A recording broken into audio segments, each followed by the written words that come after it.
Alright, so if you didn't catch it, I wrote and produced a video relatively recently that took a look at the divide between theme park fans and Disney adults.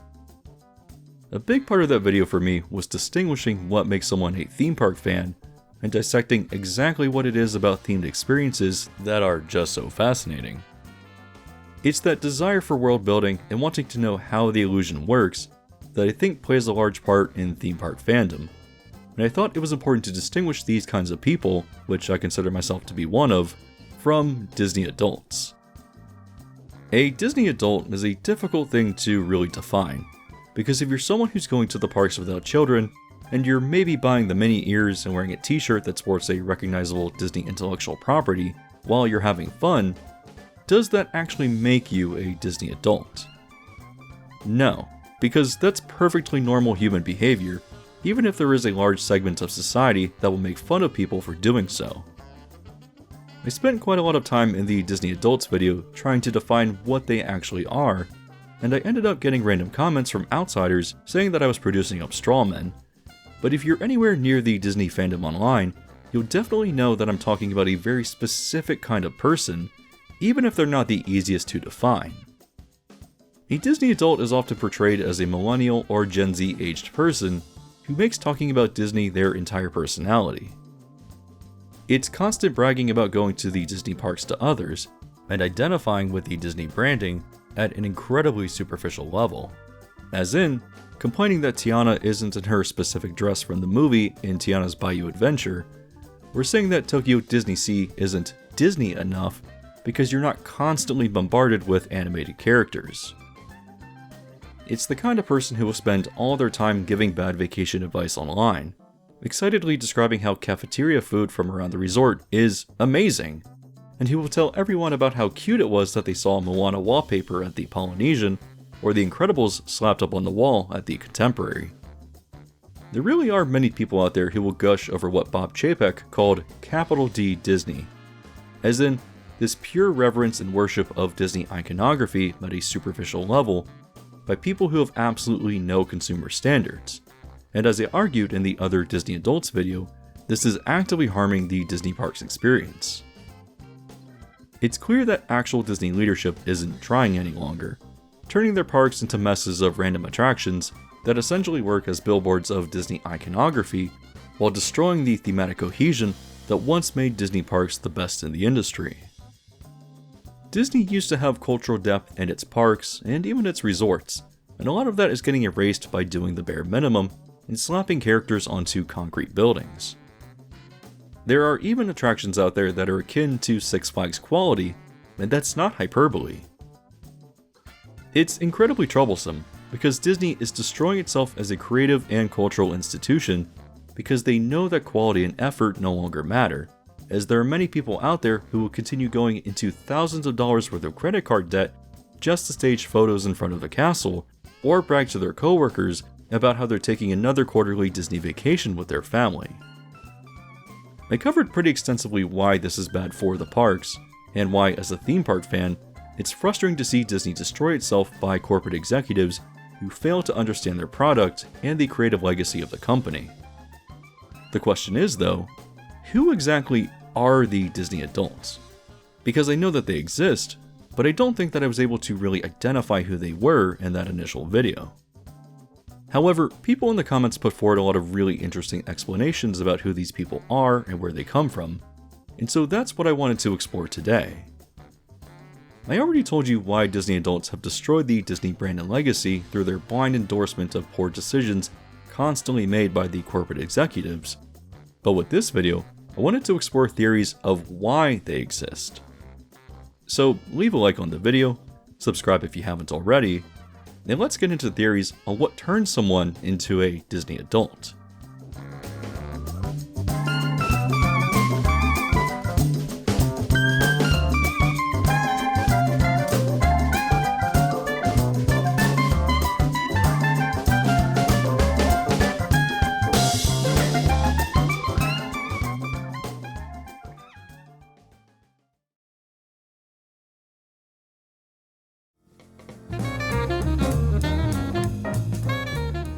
In the previous video, I received a bit of flack for describing Disney adults as ignorant suburbanites who live in a sheltered, closed-off world.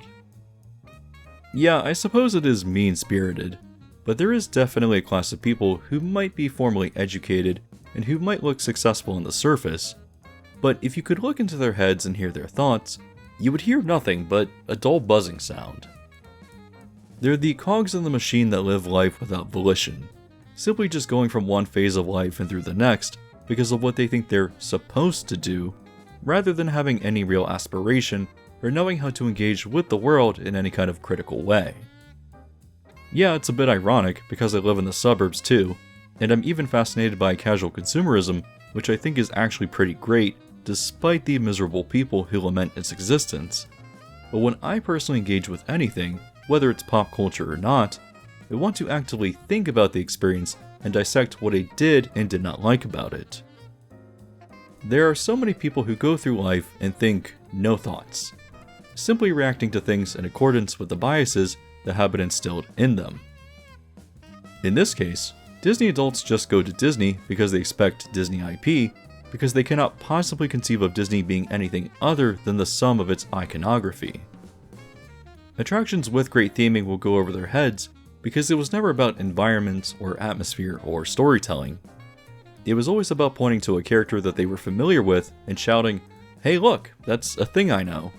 Just like the many decades of people who failed to understand that Disneyland's original Fantasyland rides lacked Snow White, Mr. Toad, Peter Pan, or Alice, and were upset because they couldn't deduce that riders took on the role of those characters and experienced events through their eyes, even though it was fairly obvious that was the case. They needed to be spoon-fed information because they couldn't understand why they couldn't visually see those characters on the rides. And while I don't really have an issue with how those characters were later added in, because these attractions still retained a lot of charm, it does speak to how superficially shallow the general person can be. On the topic of shallowness, I think it's time to introduce the first theory of what makes for a Disney adult.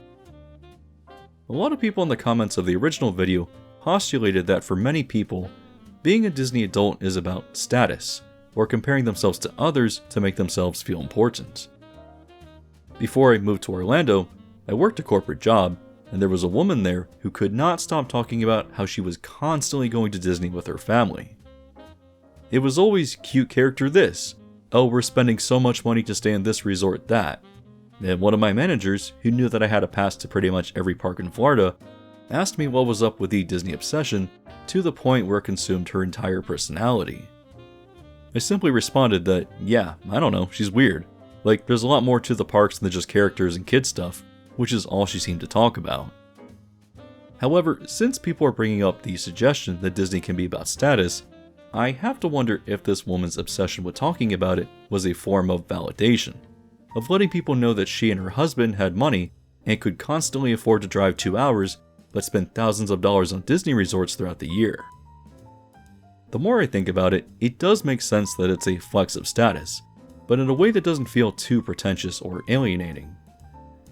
If, for example, you were from an upper middle class family and were constantly telling people about how you were traveling to expensive cities and staying at expensive hotels and eating at Michelin star restaurants, people would probably look at you like a snob that was trying to show off.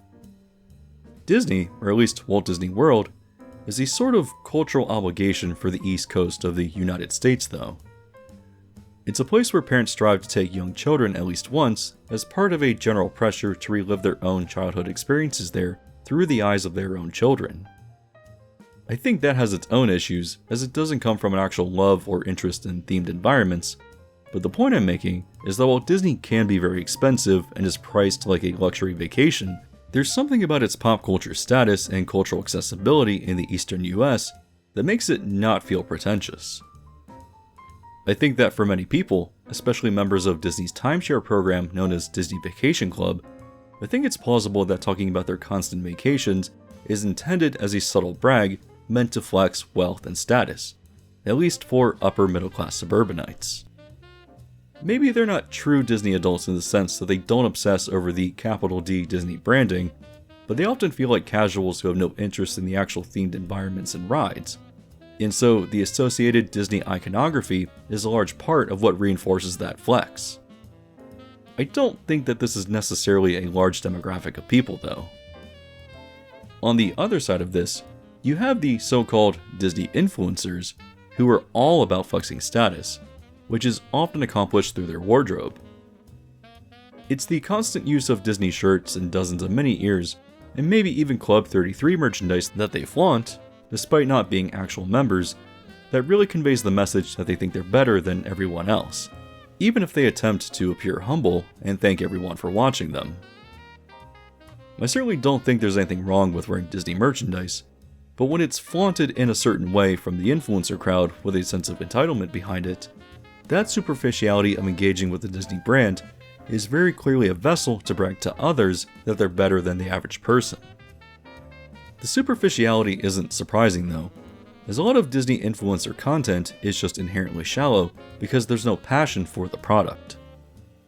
You'll see people who will disingenuously hype up new food items even though you know the quality is probably awful, or if they do attempt to describe the food, they don't have the knowledge or vocabulary to actually convey what they're tasting and will just make generic remarks, because it was never about anything other than the grift. I want to emphasize, there are certainly great content creators out there who review the Disney parks and have meaningful commentary to add to the conversation, but for many others, their status through creating Disney content is defined by that inherent superficiality of the Disney adult, because it was always about seeking attention and money and not love for the parks themselves.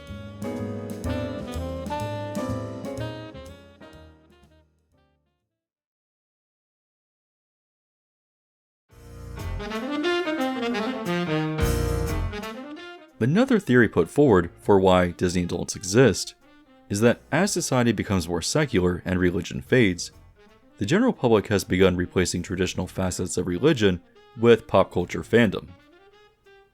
This idea of replacing religious iconography with pop culture reminds me of that prank from a while back where people would print out a photo of Ewan McGregor as Obi-Wan from Attack of the Clones and would present him in a frame to their grandmother as a photo of Jesus. The prank would continue as the person giving the gift would correct their grandmother by pointing out that it's Obi-Wan Kenobi, but the women would become defensive and insist that the photo was of Jesus.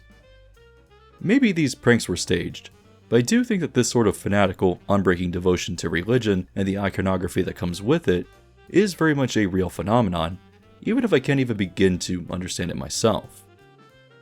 A lot of people in my comments on the original Disney Adults video put this idea forward that pop culture is replacing religious iconography, but there's one comment in particular from JGJ75 that I thought was worth sharing. They said, "Your repeated use of the word iconography is interesting. I've read studies where psychologists have theorized that as millennials and younger generations largely abandoned the religious traditions of their ancestors, many of them have tended to replace those religions with fandoms. Thus, someone seeing a topiary of Goofy in Epcot might be having a feeling akin to their grandmother seeing a painting or statue of their favorite saint in a church. It's weird, I know, but the theory fits the behavior you observed. It would also explain why someone expecting to have a similar type of quasi-religious experience based on seeing their favorite icons would be disappointed by the relative lack of such iconography in Disney Sea. It also explains why these fans defend their fandoms so fiercely." I think the premise of your comment makes a lot of sense, and there's a pretty prominent example of this through just how fanatically uncritical the D23 crowd is. When I watch Disney announce more stupid and poorly thought out projects that will replace attractions that I think are well done and important to the thematic identities of their parks, there's just always this massive crowd whooping and cheering for every single announcement, even though Disney has burned us creatively again and again and again. Why are Avatar and Coco going into a park that was at one point themed to celebrating the state of California? There's so much potential for interesting attractions and theming there, but while the park got off to a bad start, it was made worse when Disney started vomiting Pixar characters everywhere, and then introduced a bunch of concrete buildings and called it Avengers Campus. Which has what to do with the park exactly? I mean, I guess Disney already ruined the theme of California Adventure, especially when you consider that Cars Land, no matter how fantastically well done it is, also takes place in Arizona. So sure, throw in more random properties to the park since you already ruined it and sucked the creativity out of the product. But why are people cheering for it? Well, as I established, the superficiality of the Disney adult is fed by projects just like these. And to compare this uncritical fanatical devotion to Disney iconography in a way that's similar to religion, well, I guess that might be a valid avenue for partially explaining why people are also the way they are. In the other Disney Adults video, I shared a story about how a person I knew got weirdly defensive when I joked that the 2023 Haunted Mansion movie was bad, treating my joke as if it was a personal attack against them. Well, another example I have is when I was talking about Galaxy's Edge to a group of people, and I said something to the effect that the land itself just feels barren and dead, and that Rise of the Resistance is a good ride, but isn't spectacular in the way that people have hyped it up to be. Again, this same person retorted with, well, you just have to be a Star Wars fan to appreciate the ride. First, as a Star Wars fan myself, I can also be critical of the franchise, especially the sloppy Disney sequel films that were nothing more than superficial nostalgia bait, rather than actual stories with any degree of interesting substance or world building. Second, if you've been watching my videos for a while, you know that I always say that interesting attraction design always beats the quality of an intellectual property. As an example, I certainly don't love the Jurassic World films, but Universal has created absolutely fantastic Jurassic World attractions that shine regardless of the source material. The reason I bring up the Galaxy's Edge example should be fairly obvious though. The difference between how myself and this other person engage with the Star Wars fandom is completely different. I grew up with Star Wars and have liked a lot of its expanded universe, especially the Knights of the Old Republic games, but I'm not adverse to being critical, especially when Disney came in and tried to reboot the franchise with films that felt less like real stories and were instead trying to cash in on original trilogy nostalgia by catering to a toxic fanatical fanbase that refused to acknowledge the strengths of George Lucas's prequel films, flawed as they were. The prequel haters certainly exemplified a fanaticism akin to religious fervor, but the person who also took my criticism of Galaxy's Edge as a personal attack by attempting to gatekeep Star Wars reinforces that notion as well. So my question is, why does this level of extremism exist? Does it have to do with brain chemistry? Maybe, but I think that community and identity is a large part of it as well. Religion has certainly played an undeniable role in historically creating communities for better or worse, and as it fades as Western society continues to become more secular, perhaps fandoms have replaced that sense of community, especially with the rise of the internet that allows people to easily meet others with mutual interests, along with greater broad social acceptance of pop culture that was once considered to be something nerdy or exclusively for children. By criticizing an aspect that the fandom latches onto, it seemed to have resulted in a hostile and defensive, almost tribalistic reaction that speaks to a less intellectual engagement with the Star Wars brand. In the same way that some people become tribalistic in the sports teams that they support, reacting aggressively if you dismiss their team, I can see how that level of uncritical devotion can manifest in pop culture fandoms as well, even if it's something that I just can't understand.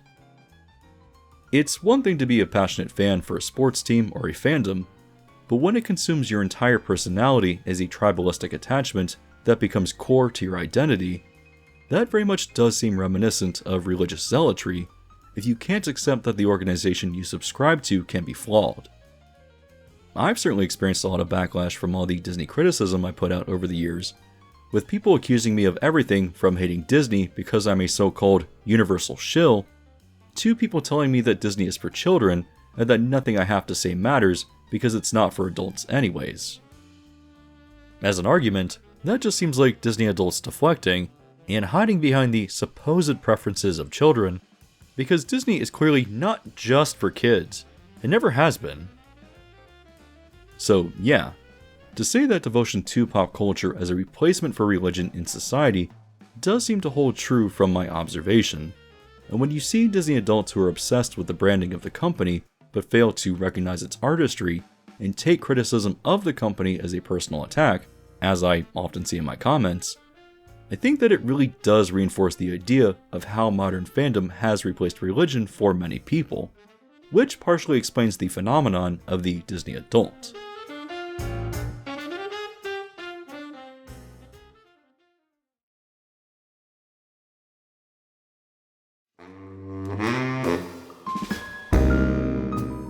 Staying on the topic of religion, another postulation put forward by many people is that Mormons make up a huge part of what we perceive to be Disney adults. Admittedly, I don't have a lot of knowledge about Mormonism other than that it's a relatively young religion that builds on Christianity with additional books, and I'm vaguely aware of its origins with Joseph Smith and how Mormons are highly concentrated in Utah and in pockets of the surrounding states. I also know that the Church of Jesus Christ of Latter-day Saints, or the LDS Church, controls a lot of Mormon communities, hoards wealth, and has a strong hand in the development of predatory multi-level marketing schemes that continue to funnel more money to the church. This video isn't some scathing criticism about the cult of Mormonism, but I think it's important to establish that the LDS Church exerts a very firm hand of control over its members, and a large part of that is tied in culturally with Disney. I was recently pointed to a video by Alyssa Grenfell, an ex-Mormon who produces content that talks about her past experiences within Mormonism, and in her video on Disney adults, she draws a lot of very strong connections with Mormonism and Disney.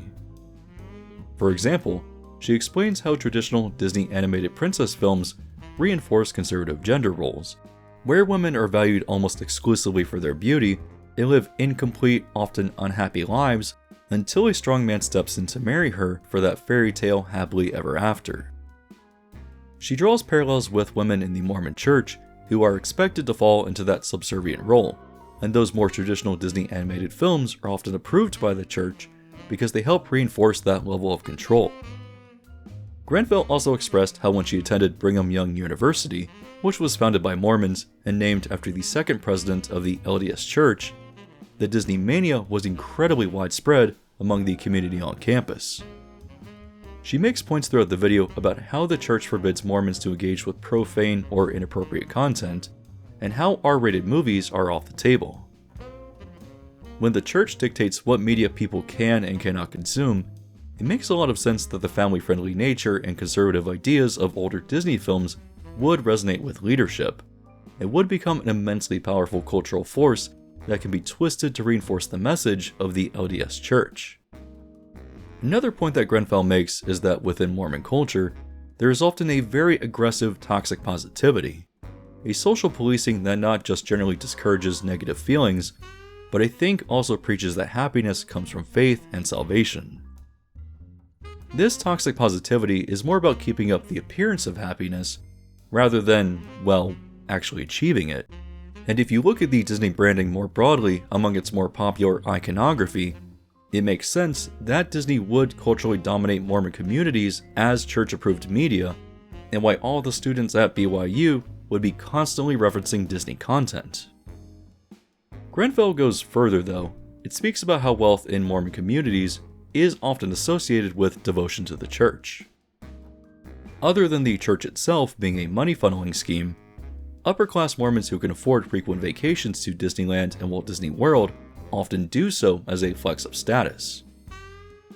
Not only does their wealth indicate their virtue through their hard work, but it also means that they are successful enough to be sources of large pools of cash for generous tithing. Along with Disney content being mostly church-approved media as well, vacations to Disney also reinforce dedication to the church, whether through the perception that Disney embodies traditional conservative societal roles, or through how its brand of manufactured happiness resonates with that looming pressure to be in a constant state of grateful, joyful expression.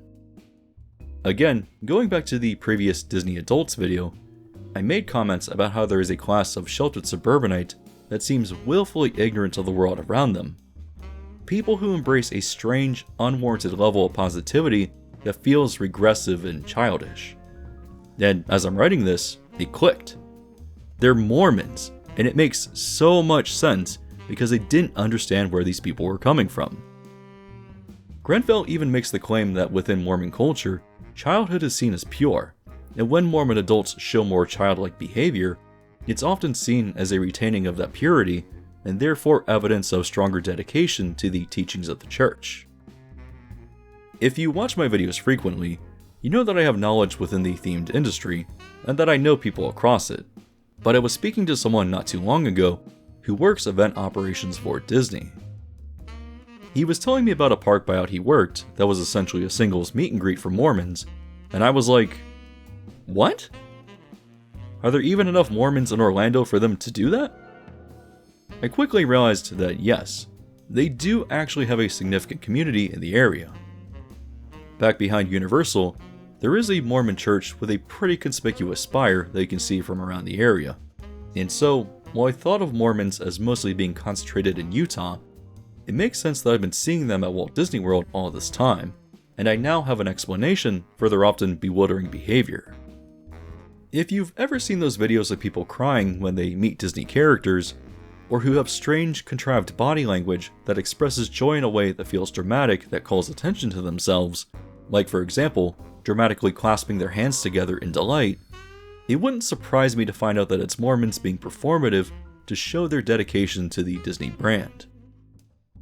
It makes sense why Mormons would become Disney adults, because it's all about using Disney's wholesome image to reinforce Mormon culture, and thus control. Disney's image is more important than the actual content within the parks, which helps explain why some people gush over every new IP attraction announced, because it was never about the park experience so much as reinforcing the bright and colorful capital D Disney branding. Disney for upper-class Mormons is about status, wealth, and purity, and explains so much about the bizarre Disney adult phenomenon.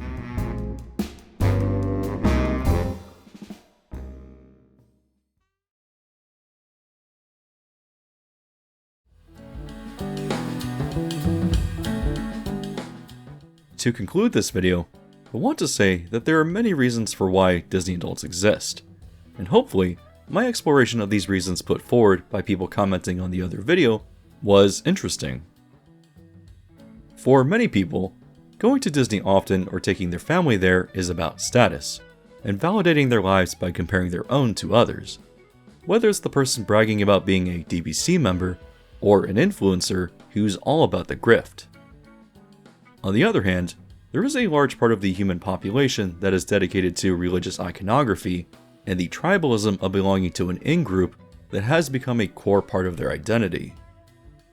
I think there's validity to the claim that as society has become more secular, it would make sense for that type of person to latch onto pop culture fandom, which would explain the superficiality of people who constantly drink up the Disney brand. Finally, I think there's a very strong case for Mormonism combining both of these aspects of status and brand dedication, reinforcing their role within the Mormon community. This video is certainly no scientific evaluation of the psychology behind what makes for Disney adults, but I thought that people's explanations of them were worth exploring, and I learned a lot of interesting information in trying to discover why this kind of person exists. As a theme park fan, I just want Disney to go back to actual creative storytelling and put effort into regaining their title as the gold standard in themed entertainment. But its corporate culture exists within the world of shareholders and private equity firms preying on businesses throughout the US and around the world. A lot of the short-term profit decisions made by the company today, knowing that slapping a character onto a ride is more than adequate for the shallowness of the Disney adult, is something that I've continued to express will hurt the company long term. When you continue cutting quality and interesting theming in favor of turning the theme parks into Disney Plus IP brand synergy advertisements, how long can that really last?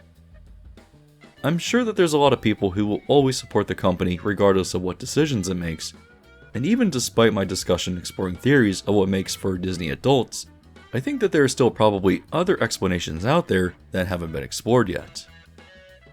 If you have any of your own ideas or theories as to why Disney adults exist, or if you want to elaborate on the reasons that I've already discussed, I would be very interested to hear your reasoning.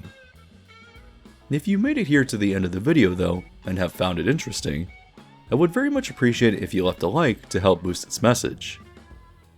As always though, if you haven't yet subscribed and hit the bell notification yet either, You can also do so now to be alerted to new videos as they're released.